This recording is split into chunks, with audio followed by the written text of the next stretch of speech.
pre-qualification is, it's an informal estimate of what an individual can qualify for with regard to being approved for a loan amount. And generally it's a phone conversation.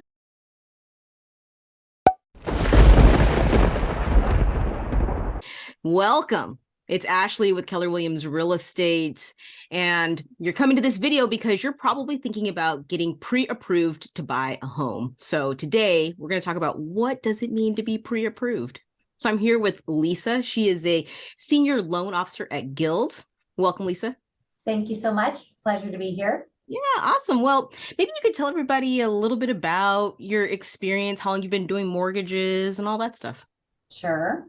Well, I've been in mortgage for 20 years now. Gosh, that's kind of scary. And I actually started with First Horizon Home Loans and then eventually landed at Guild about 10 years ago. Guild Mortgage itself is a mortgage bank. They've been around for 60 years and their headquarters are in California. And like I said, I've been doing all kinds of mortgages for the last 20 years. I teach first-time home buyer classes. And it's a great business to be in. Yeah, it's awesome. So yeah, you said that it's a mortgage bank. Is that different than like a mortgage broker? Absolutely. You basically get a mortgage, and I'm going to give you the Reader's Digest version here, either from a depository bank, and by that I mean like where you keep your checking or savings accounts. That would be your Bank of America, a Boeing Credit Union, a Chase. Or you get your mortgage from a mortgage bank. Now, mortgage bank is also a bank, but it's not a depository bank. Or you get a mortgage from a mortgage broker. And really, a mortgage broker is like a personal shopper, and they work with large commercial depository institutions. Normally, these folks are on the Midwest or the East Coast. Okay. So you do have a choice of where you get your mortgage. And there's some advantages of going with perhaps a broker over a depository bank or over a mortgage bank might be better than a broker. It just depends on your financial profile to figure out who might have the best options for you. Yeah, it sounds like it. And it sounds like maybe that could be like another video. Yeah, it could be. Yeah, just to kind of go in deep on that, because I can already tell that there's a lot to talk about there. But we're going to talk about what it means to be pre-approved. I mean, I think that this is going to be just really vital for anybody who's starting off the home buying process, or maybe someone who hasn't bought a house recently, right? Because the pre-approved process has changed a lot. So maybe we could just start off with kind of like this basic question. I hear this a lot. Like clients will be like, well, I'm pre-qualified, or sometimes they'll say I'm pre-approved. And I think it means something different. It does. So technically what a pre-approval or a pre-qualification is, it's an informal estimate of what an individual can qualify for with regard to being approved for a loan amount. And generally it's a phone conversation. Versus what a pre-approval is, it's a lot more. First of all, it's having a completed loan application. It's where the lender has actually collected all the documents in terms of the asset documentation and the income documentation, and it has run an actual credit report, which would be a hard pull on the credit. And then the loan officer or loan originator basically puts all that information together to figure out what's going to be that individual's best product options, because there's hundreds of product out there, just like any other product. And so then after they figure that out, they're going to put it through the computer underwriting system. Yeah. But that is really not a complete approval, even though I would submit to you that 80% of lenders really go that far, and then they say, oh, you're pre-approved for a mortgage. Yeah. But the problem is garbage in, garbage out, right? If they've miscalculated the income, then that computer underwriting analysis is meaningless. Yeah. Income is very complex. There's lots of different ways to calculate income. And what people need to realize is that the loan originator, they're not the decision maker. They're really that individual that evaluates the overall financial profile of the person getting a mortgage to figure out what their best product options are, and then put that all together so that they can submit it to a real live underwriter. It's the real live underwriters of every institution that makes the fiduciary decision whether or not to lend to that person on the mortgage. Yeah, let me ask you a question. Like if we could just kind of like slow down a little bit. So on the pre-qualification, like, you know, I've had clients like you know, maybe it's like a Saturday. They go online. They Yeah. put in like their name into like a website. Right. And then it like spits out this letter that's like, you're pre-qualified. Like they filled out something, right? Right. So is the difference that, you know, they haven't actually submitted the documentation in many cases. Like basically that computer system perhaps is just looking at like, maybe they got like a credit score and then the person said, I make 80,000 a year. And they're like, great, you could do a $500,000 house. Right. So Right. that would be like a pre-qual. That's a pre-qual. Exactly. Okay. Because a pre-approval is going to take a few days to get done. Oh yeah, it takes a few days. And so then the pre-approval that you're talking about where someone might do that step, right? They might go online initially, but then they actually do have to talk to like a loan officer. They then have to submit documents. And then those documents can be put together by just the loan officer and they could issue the pre-approval based on that. Is that what you're saying? Yes, except again, loan officers are, let me back up and say that every loan product is basically a set of guidelines. Sure. So think of a loan product as 100 variables. Every single one of those variables has to be checked off or we're not going to fund on the loan. Right. And so the problem is that, or I should say the issue is most individuals should want to go through that pre-underwritten process by a real live person, a real live underwriter, because they're going to do the income worksheets. Underwriters know guidelines intimately. So they're going to know, oh my gosh, we have to document that deposit. It's over 50% of their gross monthly income. Most loan originators aren't delving into those details the way an underwriter does. You know, us loan originators know loan product very well, but again, we're not the ones who know it intimately. We're not the decision maker. Right. So, but you could make, but basically when you have that sort of like initial pre-approval letter and, you know, we're going to kind of talk about this, but like once it goes to the automated system, you know, it's kind of like an initial decision. Like, it's kind of like we're 90% sure this is all going to go good. Maybe, I don't know, maybe 90% is not even like the right word, but it's like that. It's like, this is okay. Right. If the information that the automated underwriting system is reading is accurate, then it is accurate. Yeah. Okay. The question is it accurate? Correct. Right. That's the question. And so then that kind of like brings us to like this idea of like a fully underwritten pre-approval. So that means something different than just going, you know, just, I don't know, there's like these levels, right? We got pre-qual, we've got like pre-approval with automated underwriting, and then we've got pre-approval with an actual fully underwritten. Right. Okay. And just to kind of, I would say to people who are just starting out, you never want to go shopping on a pre-qualification. Yeah. Because when you go shopping and make an offer on a home, you're obligating yourself to a contract. And if you don't fulfill the contract, you might lose your earnest money. Sure. Now, a lot of people do go shopping on a pre-approval that's just only been computer underwritten versus the live underwriting. I would probably say that 80% of pre-approvals are just computer underwriting approvals. They're not actually underwritten by a live underwriter. Mm-hmm. And the reason we would like to avoid that, if possible, is just in terms of the strength of your offer will be much stronger if you're pre-underwritten.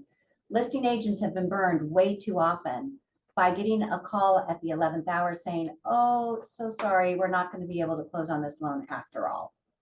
And that's why you need to be thinking about what level of approval is going to be the best for you as you're making an offer on this house. Yeah, you want to be like the most competitive, I think is what you're saying, because if you have a fully underwritten pre-approval, pretty much, I mean, like, what's your confidence level if they have a fully underwritten pre-approval?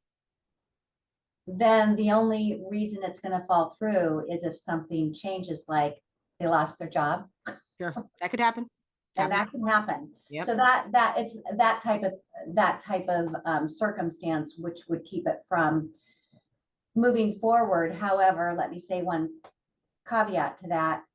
Whenever you're being approved, basically what we're doing is we're approving the individual, right? To make sure that they can pay this loan back. Right. But there's a second part of the approval, and that has to do on the property itself, the collateral approval for the property. And yes, oftentimes the property does not pass in terms of the approval process, and that that's when, in those cases, the transaction may fail. Yeah, yeah. So that can It's the property, not the individual. yeah, that could easily happen. Yeah. So it could be just like an issue with the condition or something like that, cause a problem. So let's talk about this. Like what so how do you know if the lender has done a fully underwritten approval? Because I imagine like not all lenders do them. Correct. Right. So like how Have would to you ask know? them. Basically, the short answer is you ask them if they will do it. Now, Yeah. traditionally, or let me mention this, with regard to brokers, you remember we can get a loan from a broker or a mortgage bank or a depository bank. With regard to brokers, basically brokers are shopping the market. They're placing the mortgage at a lender that they often work with.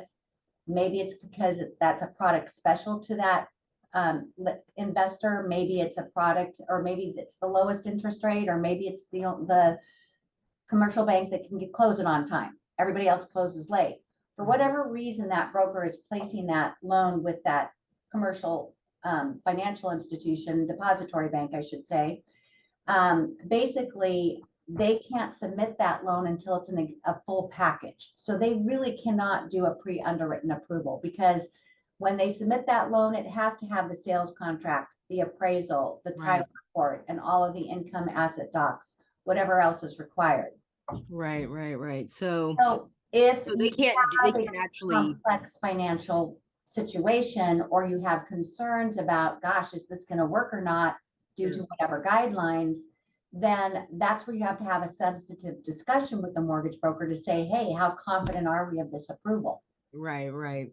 Now, Go ahead. banks and credit unions, just as a matter of the way they've always worked, they generally don't do underwritten Yeah, approval. that's been my experience. They won't do them. They'll run it through like an automated approval. Exactly. Automated So underwriting. lenders like your Wells Fargo, your Chase, your B of A, they're not likely to do a pre-underwritten approval. Smaller local banks might, and credit unions may. It just depends on how they're structured. But because mortgage banks, that's what we do. That's the only thing we do is mortgage. We specialize in mortgage. We tend to be more decentralized. So we have more processing locations. We have more underwriting locations. And so most mortgage banks should be able to do a pre-underwritten approval. Absolutely. Yeah. So does having that fully underwritten pre-approval, like, can that like speed up the closing time? Absolutely. Because technically, when you have a pre-approval, right, I call the listing agent. Lenders can call listing agents and say, hey, want to put my buyer's offer on top, because underwriting is already signed off on the assets that we have to bring in. They've signed off on the credit report and history. They signed off on the income and debt ratio. All we need is an appraisal at value and a clear title report, and we're closing. We're ready to close. So you literally can close in 2 weeks. Oh yeah, way faster if you kind of do that homework up front. Yep. Okay. All right. And so maybe that brings us to like what kind of documentation does somebody need for a pre-approval? I know we've kind of talked a little bit, but what would you say kind of generally? Generally, they want to gather up their income documents, which I'll define in a moment, and their asset documents. Okay. The first step is to fill out that loan application. And you want to make sure on the loan application that you have 2 years of residence history and 2 years of working history. So that's actual time that you're working. So the calendar years may be more than that. And then you generally just need W-2s for 2 years, pay stubs to cover a full 30 days. And at this point of a pre-approval, you really just need 1 month's worth of bank statements, all pages. Otherwise, it's an incomplete document. So that's really all you need. Just have your W-2s, your pay stubs, and your most recent asset statements. In essence, where your down payment closing costs would come from. Okay. Self-employed workers, rather than pay stubs, they're going to be providing 2 years of tax returns.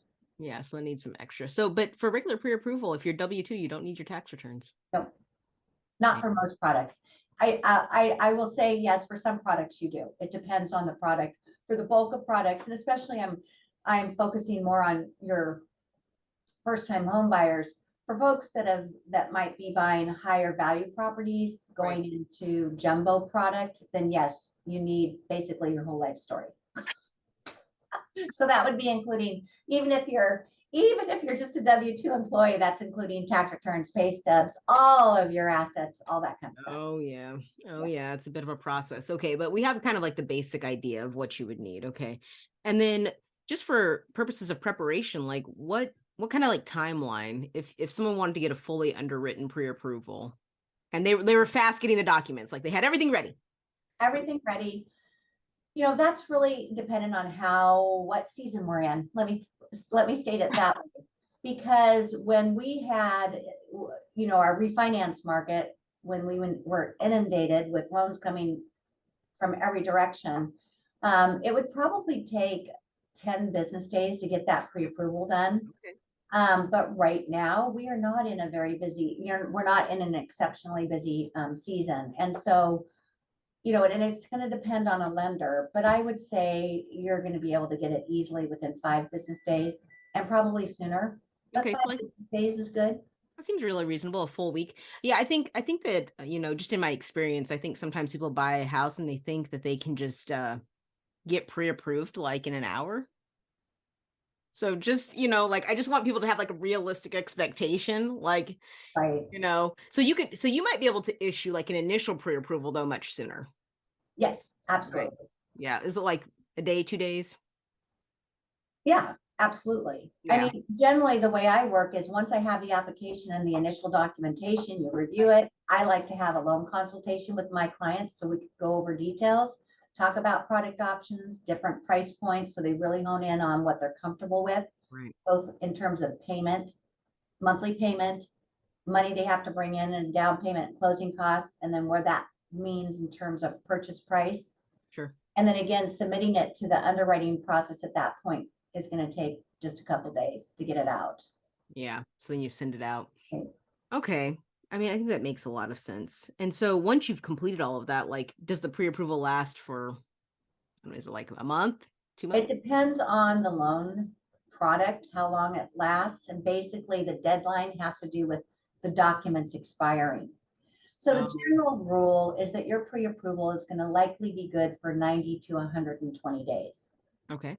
But that doesn't mean that, okay, I haven't found a house in 120 days. I got to stop the process shopping and then just go forward or just start this process all over again. Right. What I usually say to my clients is working the same job, no changes in job, no changes in income. Okay, that's checked off.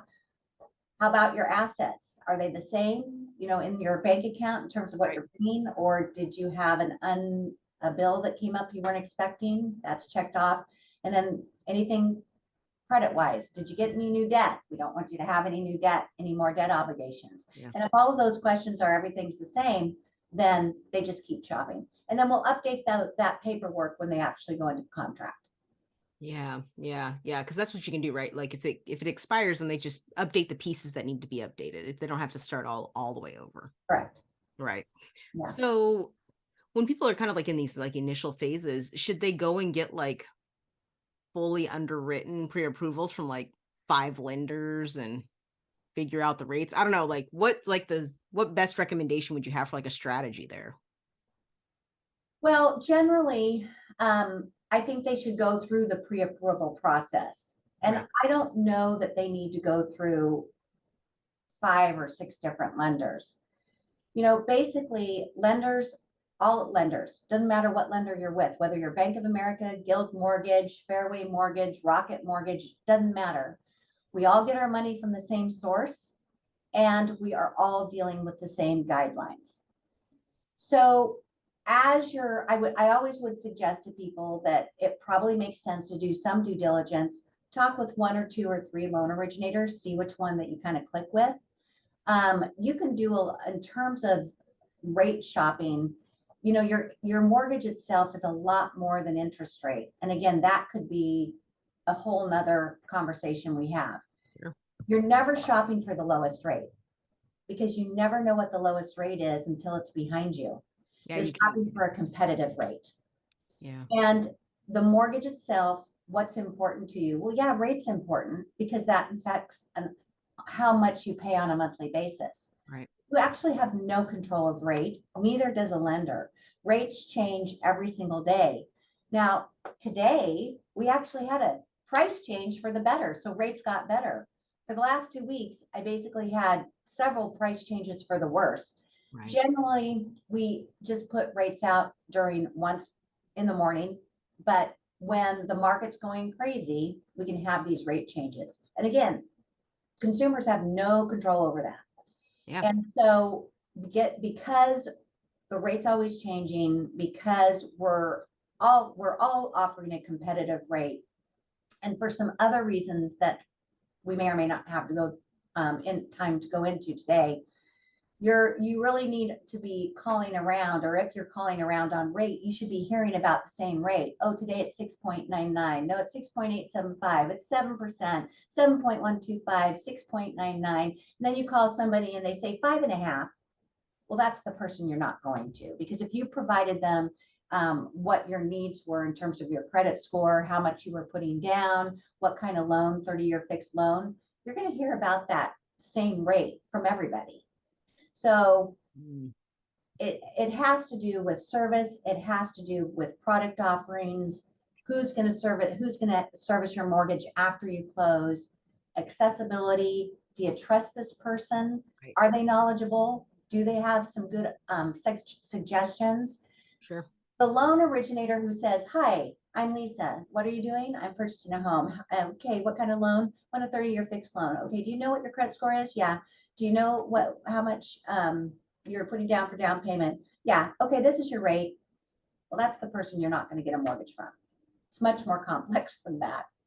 Yeah. Yeah. So you have to put stuff. Well, and the other thing is they don't know what the rate is going to be until you're under contract. Exactly. Yeah, Because they change all the time. Yeah, they change all the time. Yeah. Well, I'm always really surprised by that, because I think that sometimes people get excited about buying a house when they hear that rates are lower, but it's like, guess what? It doesn't really matter because you don't have the house yet. No. Yeah. Well, people also, we're lucky to have the mortgage market we have, because when you take a step back, you basically are fixing your shelter costs for 30 years. Right. Well, so I'm going to have this mortgage and I'm going to agree to this rate, and I'm on an increasing income trajectory. What that means is that mortgage payment is going to be more and more affordable to you. But guess what? Even though it's a 30-year fixed contract in a sense on this mortgage, it allows you to refinance whenever mortgage rates come down. So a mortgage is one of the preferred debt instruments out there for those very reasons. Yeah, it's a very unique instrument in that sense, right? Like you can do a lot to change like your financial position with it if things change. So from like a planning perspective, I mean, like I know that there are a lot of people out there that are just like afraid to get pre-approved. They want to start the home buying process, but they're like, oh, well, I don't really want to like call a lender. I don't know. Like there's like weird stuff. I don't know, some weird psychology. So like, what are some things that can maybe help them get over that? What are things that can make it easier, like for them to like maybe understand like, hey, like you really have to do this step. Right. Well, again, I think that going through the initial pre-approval process will actually build their confidence. I can't tell you how many times I talk to first-time home buyers and they're saying, yeah, I'm kind of afraid of doing this. I don't think I can afford what I want to afford. I feel that going through that loan consultation, it really helps their understanding and their confidence, because all the time I work with clients where even if they have issues, I give them a means by which they can improve their situation. And we put them on a plan of action to improve their financial profile if they can't move forward. But I think just going through that process saying, hey, things come to pass. They don't come to stay. Your situation is this. Let's get you, here's some information I should say in terms of improving your credit. I'm going to check in with you in 3 months and 6 months and see how things are going so that you can move forward. That whole consultation process gives them the confidence to move forward. And I've had lots of people who say, well, I don't think I want to go through the pre-approval process. Well, I say, well, let's go ahead and just have a discussion let me give you some information. Let's take a look at things. And then by the end of the conversation, they're saying, yeah, let's go ahead and get pre-approved. I'm excited. Yeah. I think there's maybe like, I don't know what it is. Like there's just something where people will just be like, oh, well, I can just do that. I don't know, something anyway, but that's great. I mean, I think really having the pre-approval letter is going to give them confidence, right? Because the fact is that if you don't have a pre-approval letter, you're not going to get your offer accepted. Yeah. They're just going to look at you and be like, because here's the thing, a lot of listing agents contact the lender to find out like, how is this financing ironclad? Like, right. Is it strong? What are the things that are going to be issues? Are there any issues? Because they want to know up front. Absolutely, they do. And if I don't call them first, they are calling me and I'm answering those questions. Yeah. Not providing any confidential information, Correct. but just letting them know this is strong. Yep, we should be fine. Yep, all good. Well, that's wonderful. I mean, is there anything that we haven't covered or any like last tips for somebody that is kind of at the beginning of the pre-approval process and they're just getting more information? Well, I think that a lot of people right now are tentative in moving forward, maybe sitting on the sidelines. And there's always so much rhetoric about interest rate, right? And again, interest rates go up and they come down. They follow the business cycle. That's why the majority of 30-year fixed mortgages are really only 5-year loans, because our business cycle is 5 to 7 years. So people buy at a point when they can afford it. Interest rates may go up, they'll come down, maybe they'll refinance, maybe they'll move. Interest rate is not a reason not to move forward. And despite even as high as the interest rates sound now, because we're at, some folks are in the 7s, even some jumbo products are in the 8s, and most folks are in the 6s. I, of course, come from a time of 12 and 14% interest rates. Oh, yeah. But the issue I think that's more concerning about moving forward is the price of homes, because that's really more of our issue, especially in our region. Sure. Is the lack of supply of homes. We have more buyers than we have homes available. And that's why our home prices continue to go up. And so I can tell you many different stories. Having clients, I always share, I have 2 clients that went through a home buyer class at the same time. One bought, well, probably 8 years ago. The other couple still hasn't bought. And the other couple basically is priced out of the market. While the first couple who bought way back when, they actually now made that house into a rental and actually have another home. Right. The price of homes is going to be more impactful on the long term than your interest rates. Yeah. So now is really a great time to move forward, because all those other people are a little tentative. They're on the sidelines. So you need to jump and move forward now and get the house. Yeah, get the house. Yep. Get the deal. Get in the market. Right. Yeah. Very important. Okay. Well, great. Well, I mean, if that's all we've got, like, then we'll just tie it off here. So if anybody has any questions, they can contact you. I'll put your contact information down below in the comments so they can reach out with any questions. And I really appreciate you taking the time to like run us through what it is to be pre-approved. I mean, like I learned something, like I don't know everything, obviously I'm not a mortgage broker. And I think, definitely getting that fully underwritten pre-approval is definitely helpful. I mean, it's definitely an edge. It puts you in the strongest position by far. Yeah, if you need, like that's the thing, right? Like it's about the complete package. Like there's a lot of pieces to making a really strong offer. And, this is an element that you can control. And if you have some planning, you can do something about it. Which is great. Right. Well, I really appreciate you coming. Thank you so much. Thank you so much for your time. I enjoyed it. We'll do it again. Yeah, for sure. Well, thank you so much. And we'll see you on the next one. Take care. Right. Bye for now.